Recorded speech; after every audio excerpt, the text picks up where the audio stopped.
네, 오늘 말씀의 제목을 다 함께 읽어보겠습니다. 시작.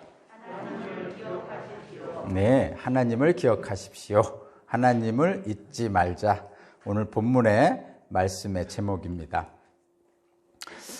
가나안 땅에 들어가죠. 이 가나안 땅은 성경에 기록되어 있기를 젖과 꿀이 흐르는 땅이라고 말씀하고 있습니다.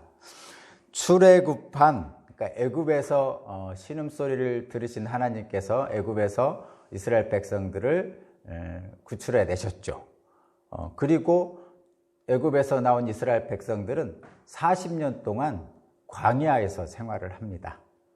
광야라고 하면 완전한 사막은 아닌데, 그러니까 모래로 뒤덮인 완전한 사막은 아니지만 돌산, 돌, 황량한 벌판, 1년에 비가 거의 안 오는, 그래서 사막처럼 완전히 모래로 뒤덮이지는 않았지만 풀 한 폭이 없는 그런 동네를 광야라고 합니다. 그런 땅입니다. 출애굽한 이스라엘 백성들이 40년 동안 광야 생활을 했습니다. 오직 하나님의 은혜로 살았죠.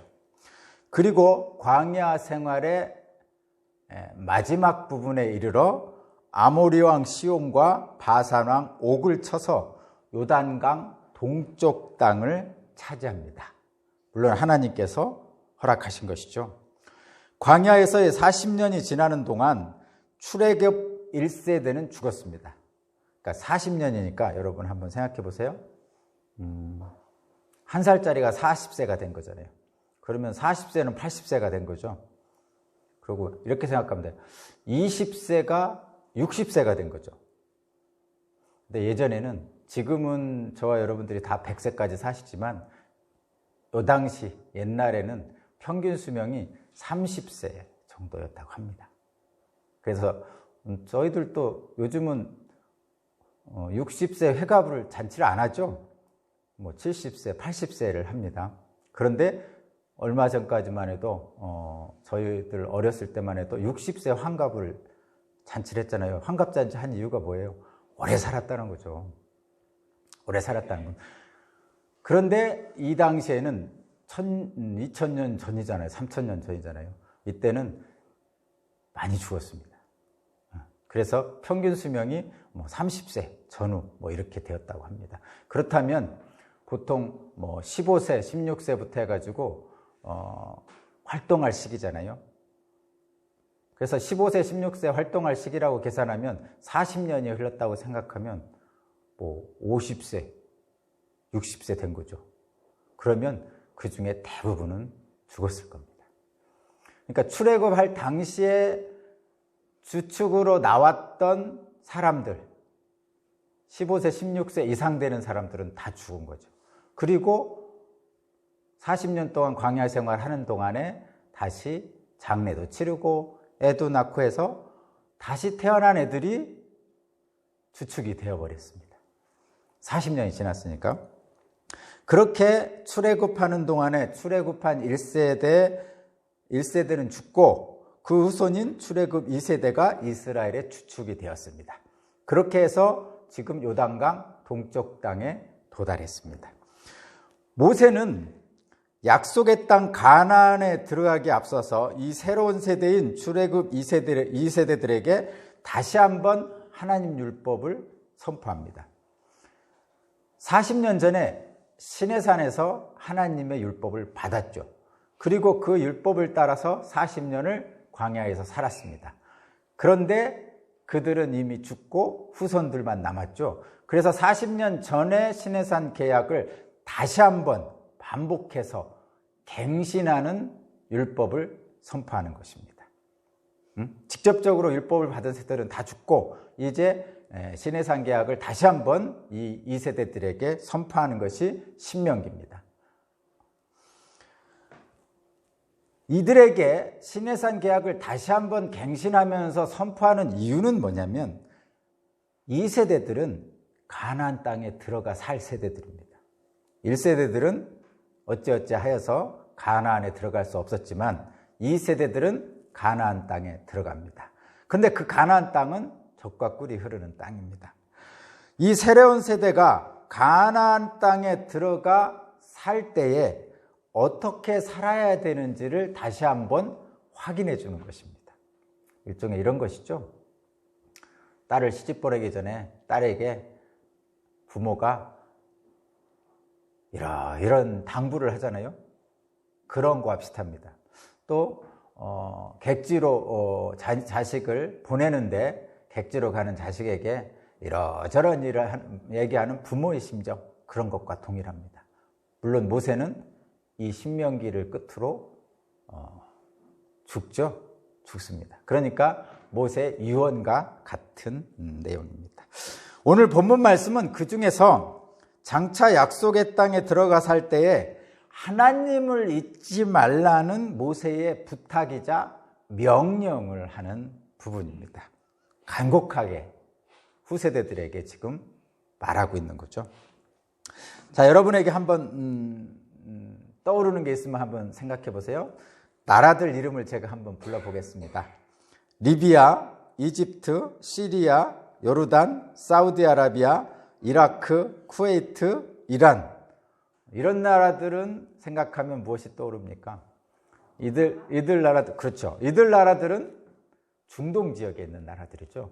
그리고 중동 지역 하면 사막과 석유입니다. 그렇죠? 사막과 석유입니다. 석유가 나지 않는 나라에 사는 저는 석유가 풍부한 이 중동을 부러워한 적이 있었습니다. 그래서 유행가 중에 제7광구라는 유행가 제목도 있었던 기억이 납니다. 특별히 석유 파동이 일어나고 나면 중동이 더욱더 부러웠던 것 같습니다. 그런데 이 중동은 석유가 풍부하기도 하지만 또한 사막으로 둘러싸인 지역입니다. 사막은 여러분도 아시다시피 물이 없는 지역입니다. 우리나라는 사막이 없죠. 우리나라는 어디에나 풀이 자랍니다. 아무리 황량한 땅도 우리나라는 풀이 자라잖아요. 농부들이 볼 때는 지긋지긋한 풀인데 제초하기 위해서 힘든 풀이지만 이 광야는 그런 풀조차도 안 나는 지역이에요. 우리나라는 어디에나 농사를 지을 수 있습니다. 그러나 이 중동 지역은 사막은 그렇지 않습니다.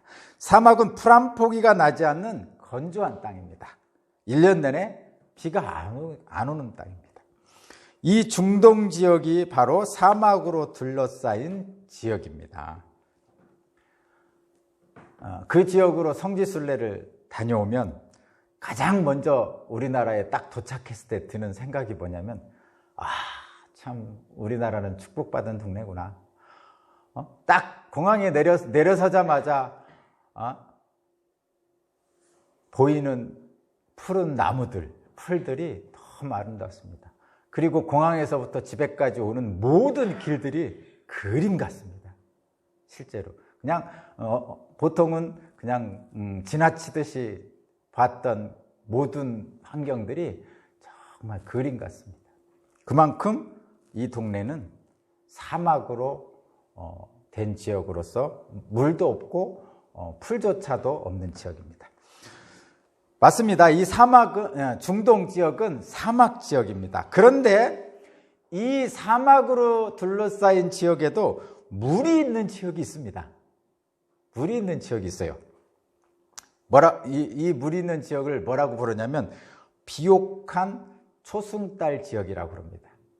역사책에 기록되어 있습니다. 세계 지리책에도 기록되어 있어요. 비옥한 초승달 지역. 비옥하다는 얘기는 여러분 땅이 기름지다는 거고요. 물이 있다는 거고요. 초승달은 여러분도 아는 초승달입니다. 비옥한 초승달 지역은 지도로 보면 그 지역의 지도로 보면 지금의 쿠웨이트에서부터 시작해가지고 안디옥을 거쳐서 하란 땅, 안디옥을 거쳐서 이집트까지 이르는 땅입니다. 초승달처럼 여기서 이렇게 쭉 가면 이렇게 돼 있죠. 이렇게 초승달처럼 돼 있다고 해서 비옥한 초승달 지역이라고 합니다. 하란 여기가 이제 이집트 쭉 돌아서 하란, 안디옥 그리고 다시 쭉 지나서 이집트까지 이렇게 돼 있는 거예요.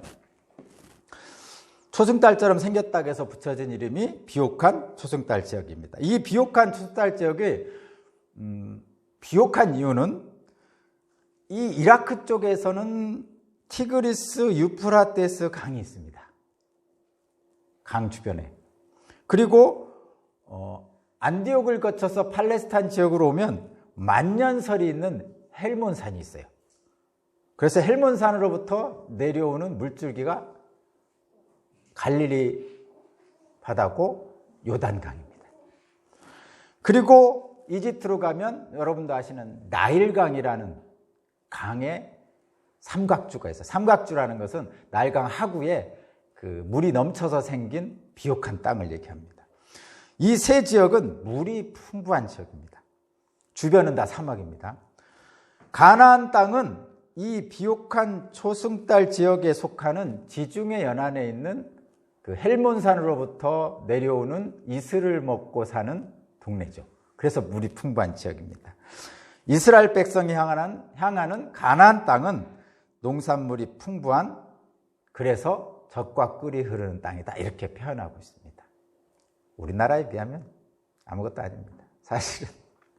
그러나 그 주변이 다 사막이기 때문에 그곳은 젖과 꿀이 흐르는 땅이 맞습니다. 하나님이 인도하시는 가나안 땅을 들어가기에 앞서서 모세는, 오늘 본문 말씀에도 있고 신명기 전체에서 모세는 미래에 누리게 될 가나안 땅의 풍요로운 삶을 기대하라고 말합니다. 아직 한 번도 들어가 보지 못했잖아요. 이들은 다 광야에서 40년을 지낸 사람이에요. 그리고 처음으로 요단강 동편의 땅을 차지했을 뿐입니다. 이제 요단강을 넘어서 가나안 땅에 들어가 그곳에서 풍성한 삶을 누릴 것을 기대하라고 모세는 말하고 있습니다. 가나안 땅은 아름다운 땅이고 그 어디에나 물이 흐르고 곡식과 과일이 풍성하여 먹고 살기에 부족함이 없을 뿐만 아니라 철과 구려와 같은 지하 자원도 풍부하다고 합니다. 따라서 지금까지 지내온 광야와는 완전히 다른 세상입니다. 그 완전히 다른 세상을 이렇게 표현하고 있습니다. 7절, 8절, 9절, 우리 이 좋은 땅 이야기를 한번 같이 읽어보겠습니다. 7절, 8절, 9절입니다. 시작. 주 당신들의 하나님이 당신들을 데리고 가시는 땅은 좋은 땅입니다. 골짜기와 산에서 지하수가 흐르고 샘물이 나고 시냇물이 흐르는 땅이며 밀과 보리가 자라고 포도와 무화과와 석류가 나는 땅이며 올리브 기름과 꿀이 생산되는 땅이며 먹을 것이 모자라지 않고 아무것도 부족함이 없는 땅이며 새를 얻고 산에서는 구리를 캐낼 수 있는 땅입니다. 아멘. 모세는 이 말씀을 전하면서 모든 것이 다 하나님의 은혜임을 강조합니다. 먹고 배부르고 만족하며 살 수 있는 가나안 땅으로 인도하신 하나님을 찬양하라고 선포합니다. 10절을 제가 읽게요. 10절은 제가 읽겠습니다. 주 당신들의 하나님이 당신들에게 주신 옥토에서 당신들은 배불리 먹고 하나님을 찬양할 것입니다. 아멘. 저와 여러분에게도 10절과 같은 일이 있기를 바랍니다. 우리는 상황이 좋으면 하나님을 찬양하다가도 어느새 열정이 금방 식어버리기 일쑤입니다. 많이 보죠? 저도 많이 보고 여러분도 많이 봅니다. 그러다가 상황이 좀 어려워지면 원망하면서도 하나님께 매달리곤 합니다. 그것이 우리의 신앙의 현실인지도 모르겠습니다. 이렇게 신앙이 환경에 좌우되면, 상황에 좌우되면 믿음이 성장할 수 없습니다. 뿐만 아니라 믿음이 성장하지 못하면 하나님의 은혜를 온전히 누릴 수 없습니다. 건조한 땅 광야에서도 풍요로운 땅 가나안에서도 어떠한 상황에 처하든지 우리는 하나님의 백성으로서 하나님의 은혜를 찬양할 수 있는 믿음의 성장이 있어야 됩니다. 그렇게 되시기 바랍니다. 성경은 하나님을 경외하고 그 명령에 따를 때 하나님이 주시는 물질과 평안의 복을 누릴 수 있다고 말씀하고 있습니다. 그런데 우리는 어떻습니까? 우리는 영혼의 평안은 하나님께 구하면서도 물질적 풍요를 위해서는 세상의 길을 택하고 있지는 않습니까? 우리를 택하신 하나님의 약속을 붙들고 나아갈 때 우리의 삶은 믿음으로 시작해서 물질적 풍요뿐만 아니라 하나님을 경외하는 더 높은 차원의 믿음의 은혜를 경험하게 될 수 있습니다. 그렇게 되시기 바랍니다.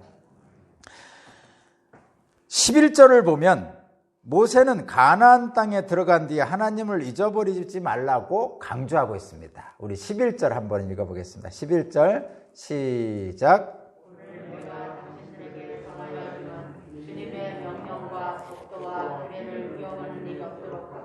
주 당신들의 하나님을 잊지 않도록 하십시오. 아멘. 잊어버린다는 것은, 하나님을 잊어버린다는 것은 하나님을 중요하게 여기지 않는 겁니다. 그래서 잊는 거죠. 물론 건망증이 있을 수도 있지만 중요한 것은 잊어버리지 않습니다. 하나님을 잊어버린다는 것은 하나님을 중요하게 여기지 않는 겁니다. 하나님을 소홀히 여기고 또 한편으로는 무시하는 거죠. 모세가 전해준 명령과 법대와 규례를 그래서 지키지 않고 어깁니다. 12절 13절에서는 가나안 땅에 들어간 뒤에 하나님을 잊어버릴 수 있는 상황을 말씀하고 있습니다. 12절 13절도 한번 읽어보겠습니다. 12절 13절 시작. 당신들이 배불리 먹으며 좋은 집을 짓고 거기에 살지라도 또 당신들의 소와 양이 번성하고 은과 금이 많아져서 당신들의 재산이 늘어날지라도. 아멘. 배불리 먹고 좋은 집에서 살고 또 가축들이 번성하고 또 금과 은이 많아져서 재산이 늘어나는 때, 그때가 바로 언제냐? 가나안 땅에 들어가 풍요를 누릴 때라고 말씀하고 있습니다. 그런데 이 가나안 땅에 들어가 풍요를 누릴 때는 아까도 말씀드렸듯이 광야의 때와는 완전히 다른 환경입니다. 광야의 때를 제가 다시 한번 읽어드릴게요. 제가 읽을게요. 15절. 광야의 때는 어땠냐면 15절, 16절 제가 읽겠습니다. 주님께서는 넓고 황량한 광야, 곧 불뱀과 정갈이 우글거리는 광야와 물이 없는 사막에서 당신들을 인도하여 주시고 차돌 바위에서 샘물이 나게 하신 분입니다. 광야에서는 당신들의 조상도 알지 못하던 만나를 당신들에게 먹이셨습니다. 이것이 다 당신들을 단련시키고 시험하셔서 나중에 당신들이 잘되게 하시려는 것입니다. 나중에 당신들이 잘되게 하시려고 광야를 지나왔다는 얘기죠. 그 나중에 언제냐? 가나안 땅에 들어갔을 때. 넓고 황량한 광야, 곧 불뱀과 전갈이 가득하고 물이 없는 사막에서 하나님은 물을 내시어 이스라엘 백성들을 인도하셨습니다. 그리고 조상들도 알지 못하는 만나를 날마다 먹이셨습니다. 이렇게 이스라엘 백성들을 단련시키고 훈련시킨 이유는 잊지 말라는 겁니다. 기억하라는 거죠. 언제? 가나안 땅의 풍성한 은혜를 누릴 때 기억하라는 거죠. 무엇을 기억하라는 겁니까? 하나님이 애굽에서 너희를 인도해 내셨다. 애굽에서 신음소리 낼 때 종의 자리에서 너희를 인도해 내셨다. 첫 번째, 그분이 바로 하나님이다.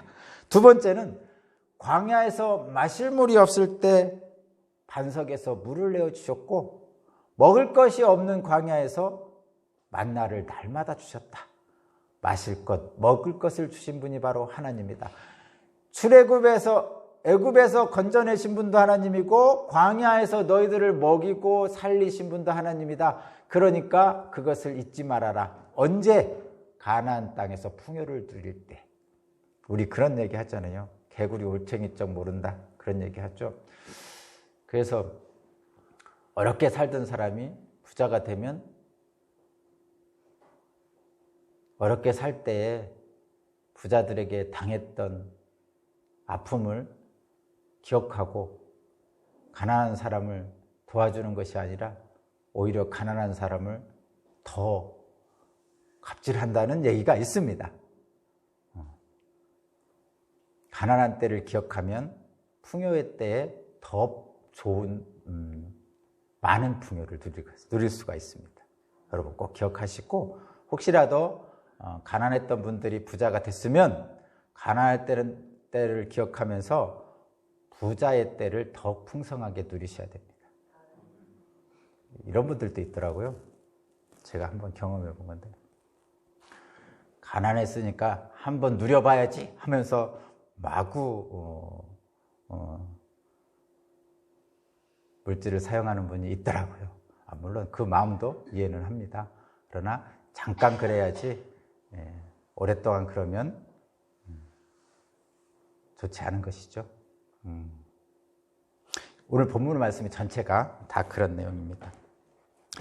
하나님을 잊지 않도록 훈련하시려는 것이 광야의 목적이었습니다. 이스라엘은 가나안 땅에 정착하여 살 때에 광야와는 다른 새로운 도전에 직면합니다. 광야에서는 온통 다 도전이죠. 먹을 것, 마실 것, 입을 것, 잠잘 것, 아무것도 스스로 갖출 수 없는 곳입니다. 그래서 하나님이 아니면 살 수 없는 지역입니다. 그래서 밤에는 불기둥으로 따뜻하게 해주시고 낮에는 구름기둥으로 뜨거운 햇빛을 가려주시면서 인도해 주신 것이죠. 하나님 없이는 절대 살 수 없는 곳입니다. 그런데 이 가나안 땅은 광야와는 전혀 다른 곳이죠. 풍성한 산물들이 많은 곳입니다. 그런데 이곳에도 이스라엘 사람들에게 새로운 도전이 존재하고 있었습니다. 그 새로운 도전이 뭐냐? 바로 풍요입니다. 여러분 꼭 기억하세요. 광야에서는 없어서 도전이고 가나안에서는 많아서 도전입니다. 17절을 제가 읽어보겠습니다. 17절. 혹시라도 교만한 마음이 생겨서 당신들이 마음속으로 이 재물은 내 능력과 내 손의 힘으로 모은 것이라고 생각할 것 같아서 걱정이 됩니다. 지금 모세가 가나안 땅에 들어가기 전에 걱정하고 있는 거예요. 혹시라도 가나안 땅에 들어가서 풍성하게 살 때에 교만한 마음이 생겨서 마음속으로 이스라엘 백성들이 이 재물은 내 능력과 내 손의 힘으로 모은 것이라고 생각할까 봐 걱정이 된다고 그럽니다. 광야에서 훈련을 받았음에도 불구하고 배불리 먹고 좋은 집에서 살며 소와 양이 번성하고 은과 금이 많아져서 재산이 늘어나는 때에, 곧 가나안 땅에서 풍요를 누리는 때에 혹시라도 마음이 교만해지지 않을까 하고 모세는 걱정하고 있습니다. 하나님의 은혜를 기억하지 않으면 인간들은 모든 것이 자신의 업적이라고 생각하고 교만해지게 되죠. 잘하면 내 탓, 못하면 조상 탓. 지라는 말도 그런 것입니다. 하나님의 은혜를 기억하지 않으면 교만해져서 결과적으로는 하나님과 멀어지게 됩니다. 하나님과 멀어지는 결과는 에덴에서 쫓겨난 아담과 하와와 같습니다. 멸망의 길이죠. 하나님과 멀어지는 것은 에덴에서 쫓겨나는 아담과 하와와 동일한 길을 가는 것입니다. 사실 잘 생각해 보면요, 자기 자신의 능력만으로 이 세상을 사는 사람은 없습니다. 자기 자신의 능력만으로 풍요롭게 사는 사람은 없습니다. 일꾼을 구하지 못해서 애타는 농민들이 있죠. 또 하나님께서 비와 햇빛을 주시지 않으면 또 농사를 짓지 못해서 애타는 마음도 있었습니다. 이렇듯이 모든 것이 다 협력해서 풍요를 누릴 수 있는 것이지 자기 혼자의 힘으로 풍요를 누릴 수는 없습니다. 그런데 풍요롭게 사는 사람들은 자기 혼자 그 풍요를 이루었다고 착각합니다. 그리고 착각에서 무엇이 나오냐면 교만이 나옵니다. 내가 능력이 좋아서 이만큼 산다고 생각을 합니다. 그런데 그것은 교만으로 빠지고 결국은 하나님의 주신 은혜를 누리지 못하는 결과로 갑니다. 오늘 본문 말씀이 그렇습니다. 이스라엘은 배불리 먹고 좋은 집에서 살며 가축이 번성하고 많은 부를 축적할 것인데 그 풍요로운 때에 하나님을 기억해야 된다고 모세는 계속적으로 강조하고 있습니다. 가나안 땅에서 먹고 배부르게 된 때에 마음이 교만하여서 하나님을 잊어버리는 일이 없도록 하라고 모세는 경고의 말을 계속하고 있습니다. 오죽하면 걱정하면서 아직 일어나지도 않은 일들을 걱정하고 경고하고 있을까 생각합니다. 가나안 땅에서 이룬 모든 풍요, 아직 이루지도 않은 그 풍요 때문에 내 능력과 내 손의 힘으로 모은 것이라고 착각하고 교만할지도 모르는 후손들을 걱정하고 있는 모세의 마음을 느끼게 됩니다. 세상에서는, 저와 여러분이 사는 이 세상에서는 부와 재물은 그 사람의 능력과 힘을 나타냈죠. 부와 재물은 그 사람의 능력과 힘을 나타냅니다. 사람을 바라보는 기준을 부와 재물, 그런 것으로 판단합니다. 좀 자연스럽게 그렇게 되죠. 왜냐하면 그런 세상이기 때문입니다. 그런데 하나님의 백성이라는 이스라엘 백성은 그래서는 아니 됐죠. 그런데 하나님의 백성이라는 이스라엘 백성들도 하나님의 백성임을 잊어버리면 세상과 마찬가지로 부와 재물로 자신의 판단 기준을 삼게 됩니다. 그렇게 되면 자기 자신을 스스로 높이기 위해서 부와 재물을 얻기 위해서 혈안이 되는 거죠. 그래서 옆 사람이 보이지 않고 사람도 다 돈으로 보이기 시작합니다. 이스라엘 백성들은 자신을 과신하여 교만하지 말고 겸손하게 땅을 주신 하나님을 기억해야 됩니다. 광야 40년 동안 지켜주신 하나님, 가나안 땅, 젖과 꿀이 흐른 땅을 주신 하나님, 그 모든 것이 다 하나님임을 기억해야 됩니다. 이스라엘이 누리는 풍요는, 앞으로 누릴 풍요는 자신들의 능력이 아니라 하나님의 은혜이기 때문입니다. 하나님이 모든 것을 주셨습니다. 이렇게 말씀드리면 나의 목숨도 하나님이 주셨고, 나의 건강도 하나님이 주셨고, 내 직장도 하나님이 주셨고, 내가 구하는 모든 재물도 하나님이 주셨습니다. 내 목숨도 하나님이 주셨기에 때가 되면 하나님이 걷어가시고, 내 재물도 하나님이 주셨기에 감사해서 감사 헌금을 드립니다. 이렇게 말씀드리면 믿지 않는 분들은 받아들이기 어렵죠. 그게 현실입니다, 실제로. 그리고 받아들이기 어려운 이유는 내가 직접 일해서 벌었거든요. 내가 직접 농사를 쳤거든요. 근데 여러분 잘 생각해 보세요. 농사만 예를 한번 들어볼게요. 물론 내가 종자를 내 돈 들여 사다가 내가 흙을 일구고 거기다 종자를 심고 내가 물도 주고 관리도 하고 풀도 뽑고 나중에 열매도 따고 수확도 합니다. 근데 그게 내 입만입니까? 그러면 여러분이 잘 때는 식물들은 가만히 있습니까? 놉니까? 여러분들이 외출에 가 있을 때 식물들은 그러면 누가 돌봅니까? 비가 안 오면 누가 돌봅니까? 물 주면 되죠? 그러니까 여러분들이 돌볼 수 있는 시간과 능력과 여러분들이 하고 있는 것 이외에 굉장히 많은 것들이 함께 협력해 만들어낸 작물입니다. 그거 잊어버리면 안 됩니다, 여러분. 그래서 심지어는 내가 돌볼 수 있는 시간, 내가 돌볼 수 있는 건강, 내가 작물을 재배할 수 있는 지식, 이런 것들도 하나님께서 주신 것이라고 고백할 수 있어야 됩니다. 그럴 때 비로소 하나님께 감사할 수 있어요. 믿음이 없는 사람들은 그런 고백은 안 하고 내가 한 일만 생각하죠. 쌀 한 톨을 구하기 위해서 농부의 손이 80몇 번 닿아야 된다. 뭐 이런 말도 하잖아요. 근데 겨우 80몇 번이죠. 농부들을 제가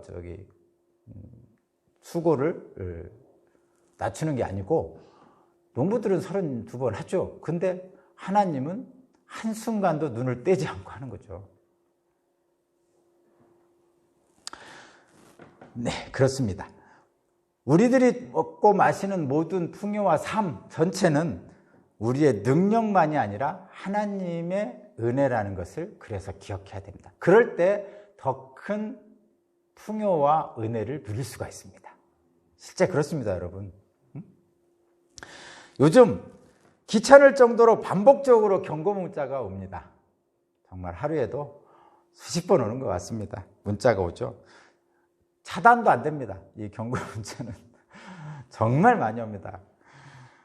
코로나, 미세먼지, 태풍, 자연재해, 우리는 이미 많은 경험을 해서 알고 있는 문자들이에요.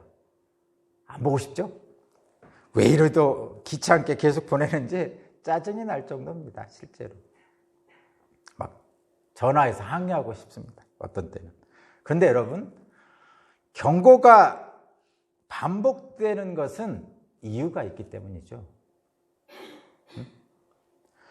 이 경고를 대비하지 않으면 그것이 가져올 수 있는 결과가 끔찍하기 때문입니다. 태풍의 경고를 무시하면 태풍에 다 날아가 버립니다. 그렇죠? 그래서 경고 문자가 짜증날 정도로 귀찮지만 그래도 그것을 지키지 않았을 때 오는 끔찍한 결과를 생각한다면 받아들일 수도 있는 것입니다. 마찬가지로 하나님은 이스라엘에게 그리고 저와 여러분에게 부단히 경고의 말씀을 주십니다. 제가 18절, 20절을 읽겠습니다. 오늘 본문에 18절까지 되는데 18절부터 20절까지 제가 읽겠습니다. 그러나 주 당신들의 하나님이 당신들의 조상에게 맹세하신 그 언약을 이루시려고 오늘 이렇게 재산을 모으도록 당신들에게 힘을 주셨음을 당신들은 기억해야 합니다. 저와 여러분이 살 수 있고 재산을 모을 수 있는 것은 다 하나님의 은혜임을 여러분 기억하시기 바랍니다. 19절, 20절 읽겠습니다. 내가 오늘 당신들에게 다짐합니다. 당신들이 주 당신들의 하나님을 참으로 잊어버리고 다른 신들을 따라가서 그들을 섬기며 절한다면 당신들은 반드시 멸망할 것입니다. 당신들이 주 당신들의 하나님의 음성을 듣지 않으면 주님께서는 당신들 앞에서 멸망시킨 민족들과 똑같이 당신들도 망하게 하실 것입니다. 우리가 하나님께 구하는 것은 주로 건강, 재물, 형통 이런 것들입니다. 그런데 그것들은 우리가 하나님의 명령과 법도와 규례를 지키고 하나님을 떠나지 않으면 누릴 수 있는 것들입니다. 그런데 신앙의 위기는 오히려 풍요할 때 찾아옵니다. 나니아 연대기를 쓴 C.S. 루이스는 그의 소설 스크루테이프의 편지에서 풍요의 상태, 평안의 상태가 지속되면 인간은 빠르게 하나님을 잊어간다고 말합니다. 인간은 풍요로울 때 하나님을 잊고 모든 것을 자기가 이루었다고 착각하는 교만에 빠질 수 있음을 교훈하는 말입니다. 이스라엘은 가나안 땅에 들어가서 물질적 풍요를 누릴 때 하나님을 잊지 않도록 주의해야 합니다. 저와 여러분도 마찬가지입니다. 하나님께서 이스라엘 백성들이 애굽에서 신음하고 있을 때 광야로 이끌어내시고 또 젖과 꿀이 흐르는 가나안 땅으로 인도하셨습니다. 그분이 바로 하나님입니다. 저와 여러분들의 삶도 마찬가지입니다. 이스라엘 백성들이 가나안 땅에서 풍요를 누리며 살 때 하나님을 잊어버리고 자신들이 가진 것과 이룬 것을 만족하면서 더 많은 물질을 갖고자 우상을 섬기면 멸망할 것이라고 말합니다. 저와 여러분도 마찬가지입니다. 모든 것은 하나님이 주신 것이라는 모든 것은 하나님이 주신 것임에도 불구하고 눈에 보이지 않는 하나님을 섬기기는 참으로 어렵습니다. 실제로. 그래서 보이지 않는 하나님보다 눈에 보이는 우상에 우리는 쉽게 현혹됩니다. 눈에 보이지 않는 하나님보다 눈에 보이는 돈이 더 쉽게 보이죠. 그래서 하나님보다 돈을 선택하는 경향이 많습니다. 그러나 저와 여러분은 하나님이 돈을 주셨다고 생각하면 하나님을 택할 수 있어야 됩니다. 보이는 것이 다가 아닙니다. 보이는 것은 보이지 않는 것들의 일부분일 뿐입니다. 꼭 기억하시기 바랍니다. 이스라엘 백성들은 가나안의 풍요의 신, 곧 자신들의 유익을 위해서 우상을 섬겼습니다. 결국은 가나안 땅에서 참혹한 결과를 맞게 되었죠. 우상은 에덴 동산의 선악과와 비슷합니다. 선악과를 먹으면 내게 유익할 것 같아서 먹음직, 보암직, 지혜롭게 할 만큼 탐스러운 선악과가 저것만 먹으면 내게 유익할 것 같지만 그것을 먹는 순간, 우상에게 내 마음을 빼앗기는 순간 하나님과의 관계가 깨어지고 에덴에서 쫓겨납니다. 결국은 하나님의 은혜에서 멀어지게 됩니다. 이스라엘에 대한 경고는 오늘날에도 유효합니다. 한국 교회는 하나님의 은혜로 놀라운 부흥을 경험했습니다. 우리 한국 사람들은 하나님의 은혜로 놀라운 경제 발전을 거두었습니다. 남들이 다 이제는 선진국이라고 말할 정도까지 되었습니다. 그런데 이 부흥과 풍요를 누리다 보니 하나님의 은혜에 대한 감격과 감사가 약해진 것이 사실입니다. 이제는 배고파서 교회도 안 오고, 병들었을 때 교회도 안 오고, 배고프면 일하면 되고, 병들면 보험 잘 되는 의사한테 가고, 달라졌죠. 풍요를 누리다 보니 하나님에 대한 은혜에 대한 감격과 감사가 약해졌습니다. 하나님 아닌 세상 것들에 더 많은 관심을 두고 있는 것 같습니다.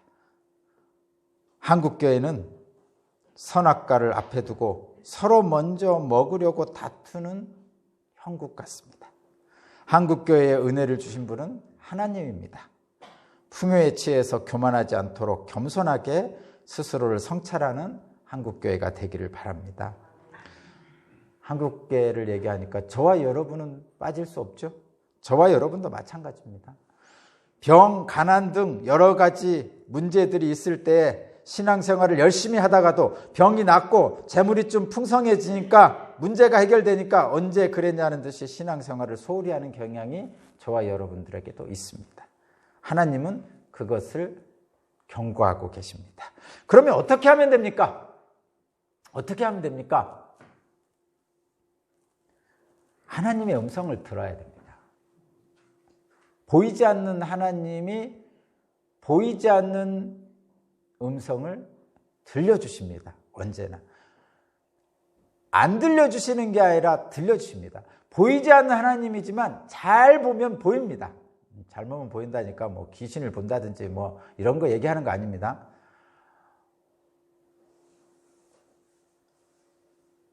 공기는 보이지 않죠. 그렇지만 우리가 볼 수 있습니다. 느낄 수 있잖아요.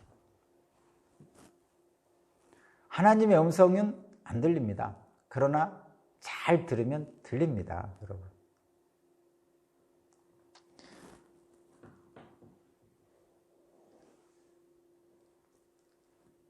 하나님의 음성을 들어야 됩니다. 가진 것에 취해서 하나님과 멀어지는 것을 경계해야 됩니다. 깨어 있으라는 명령에 따라서 나 자신을 살피고 하나님 뜻을 알려고 애써야 됩니다. 저와 여러분도 우리 자신의 각자의 능력을 과신해서 착각하고 교만하지 말고 하나님의 은혜를 기억해야 됩니다. 이스라엘 백성들이 가나안의 풍요를 누리다가 하나님의 은혜를 잊어버렸습니다. 그러다가 멸망했죠. 바벨론 포로로 끌려가고 1000년 동안 나라가 없이 살았습니다. 그리고 이제 겨우 이스라엘이라는 나라가 생긴 지 얼마 되지 않았어요. 한 70년 됐나요? 80년 됐나요? 자신의 능력을 과신하고 교만하지 말고 하나님의 은혜를 기억하는 것이 중요합니다. 그리하면 하나님이 주신 모든 영광을 저와 여러분은 더 풍요하게 누릴 수 있을 것입니다. 어렵습니까? 힘드십니까? 그래도 보이지 않지만 우리와 함께 하시는 그 하나님을 기억하고 담대하게 사시기 바랍니다. 그리하면 하나님의 풍성한 은혜가 저와 여러분에게 있을 줄로 믿습니다. 기도드립니다. 모든 순간 우리와 함께 하신 하나님, 모세의 경고를 마음속 깊이 새기겠습니다. 성령님 함께하여 주옵소서. 예수 그리스도 이름으로 기도합니다. 아멘.